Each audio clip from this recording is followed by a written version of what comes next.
ಇದು ನಾವು ಮನೆ ಕಟ್ಟಿ ಈಗ 15 ವರ್ಷ ಆಯಿತು. ನಾವು ಮನೆ ಕಟ್ಟುವಾಗಲೇ ನಮಗೆ, ನಾನು ಶಿವಮೊಗ್ಗದ ಮಲೆನಾಡಲ್ಲಿ ಬೆಳೆದವನು, ನಮ್ಮ ಮನೆಯವರು ನಾರಾವಿ ಅಂತ ಕಾರ್ಕಳದ ಹತ್ರ ಪಶ್ಚಿಮ ಘಟ್ಟದ ಬುಡಗಳಲ್ಲಿ ಬೆಳೆದವರು.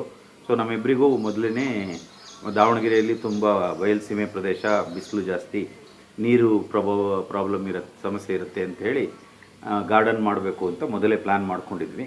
ಹಾಗಾಗಿ ಮುಂದುಗಡೆ ನಾವು 25-15 ಅಡಿ ಜಾಗ ಬಿಟ್ಕೊಂಡಿದ್ವಿ. ಹಿಂದುಗಡೆ 9 ಬಿಟ್ಕೊಂಡಿದ್ವಿ, 9 ಅಡಿ ಜಾಗ. ಎರಡೂ ಕಡೆ 4-4 ಅಡಿ ಜಾಗ ಬಿಟ್ಕೊಂಡಿದ್ವಿ.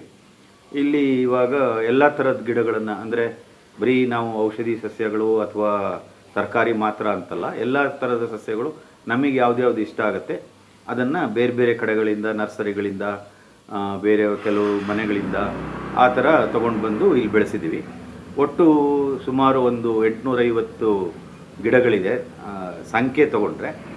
ಅಂದರೆ ಕೆಲವು 10 ಗಿಡಗಳು ಅದೇ ಥರದ್ದಿದೆ. ಉದಾಹರಣೆಗೆ ದಾಸವಾಳ ಒಂದು 15 ಬಣ್ಣದ ದಾಸವಾಳ ಇದೆ, ಒಂದು 10 ಥರದ ಆರ್ಕಿಡ್ಸ್ ಇದೆ, ಆಮೇಲೆ ರೆಡ್ ಜಿಂಜರ್ ಇದೆ, ಕ್ಲಿಮ್ಯಾಟಿಸ್ ಅಂತ ಕರಿತೀವಿ, ಸೋಜುಮಲ್ಲಿ ಅಂತ ಕರೀತಾರೆ ಅದಿದೆ, ತನ್ಬರ್ಜಿಯಾ ಅಂತ 3 ಥರದ್ದಿದೆ, ಆಲ್ಮಂಡ ಇದೆ.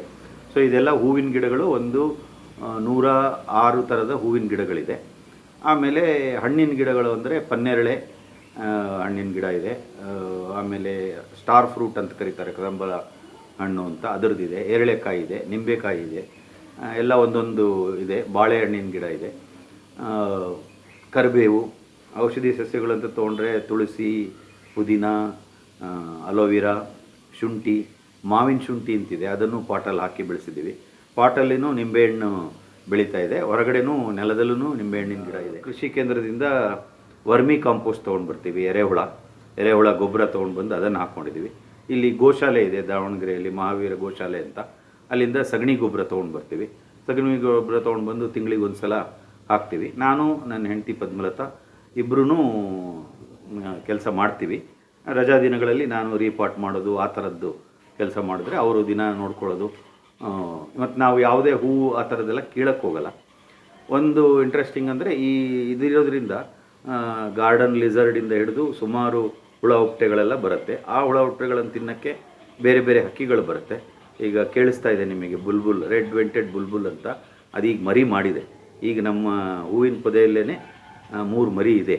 ಈ ರೆಡ್ ವೆಂಟೆಡ್ ಬುಲ್ಬುಲು ಕಳೆದ 30 ಜನರೇಷನ್ಸ್, 30 ಸಂತತಿ ಇಲ್ಲಿ ನಮ್ಮ ಗಾರ್ಡನಲ್ಲೇ ಆಗಿದೆ. ನನಗೆ ಗೊತ್ತಿರೋ ಅನುಕೂಲ ಆಗುವಂಗೆ ನಮ್ಮ ಜೀವನ, ಪರಿಸರದ ಜೊತೆಗೆ ಪರಿಸರದ ಭಾಗವಾಗಿ ಜೀವನ ನಡೆಸ್ತಾ ಇದ್ದೀವಿ. ಹಾಗಾಗಿ ತುಂಬ ಸಂತೋಷ. ಕಣ್ಣಿಗೆ ಹಸಿರು ಇರುತ್ತೆ. ಮೆಡಿಟೇಷನ್ ಅಂತ ಏನು ಕರಿತೀವಿ, ಈ ಹಸಿರು ಜೊತೆಗಿದ್ದರೆ ಅದೂ ಒಂದು. ತುಂಬ ಎಲ್ಲರೂ ರೆಸಾರ್ಟು ಅದು ಇದು ಅಂತ ಓಡಾಡ್ತಾರೆ. ನಮ್ಮ ಮನೆಯಲ್ಲೇ ಇರೋಷ್ಟು ಗಿಡಗಳನ್ನು ನೋಡಿಕೊಂಡು ನಾವು ಸಂತೋಷ. ಒಂದು 14 ವರ್ಷದಿಂದ ಮಾಡ್ತಾಯಿದ್ದೀವಿ.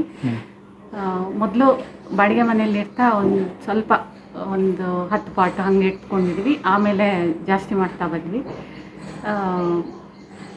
ಗಿಡಗಳು ತೊಗೊಂಡು ಬಂದು ಕೆಲವೊಂದು ಸಸಿಗಳನ್ನು ಮಾಡಿ ನಾವೇ ಮಾಡ್ಕೊಳ್ತೀವಿ. ಆಮೇಲೆ ಅದರಲ್ಲಿ ತರಬೇಕಾದ್ರೆ ಹೂ ಪಾಟಲ್ಲಿ ಇರುತ್ತಲ್ಲ, ಅದಕ್ಕಿಂತ ನಮಗೆ ಖುಷಿ ಕೊಡೋದು ಆಮೇಲೆ ನಾವು ಅದನ್ನು ಗೊಬ್ಬರ ಹಾಕಿ ಬೆಳೆಸಿದ ಮೇಲೆ ಹೂ ಬಿಡುತ್ತಲ್ಲ, ಅದು ನಮಗೆ ಭಾಳ ಖುಷಿ ಕೊಡುತ್ತೆ. ಅದೇ ಕೆಲವೊಂದು ಗಿಡಗಳು ಬರ್ತವೆ, ಕೆಲವೊಂದು ನಾವು ಅದನ್ನು ಟ್ರಯಲ್ ಆ್ಯಂಡ್ ಎರರ್ ಥರ ಹಾಕಿ ನೋಡಿ ಆಮೇಲೆ ಬರುವ ಗಿಡಗಳನ್ನು ಹಾಕಬೇಕು. ಕೆಲವುದಕ್ಕೆ ಬೆಳಕು ಜಾಸ್ತಿ ಬೇಕು. ಹಾಗಾಗಿ ಇಂಡೋರ್ ಪ್ಲ್ಯಾಂಟ್ಸಲ್ಲೂ ನೋಡಿ ಹಾಕಬೇಕು.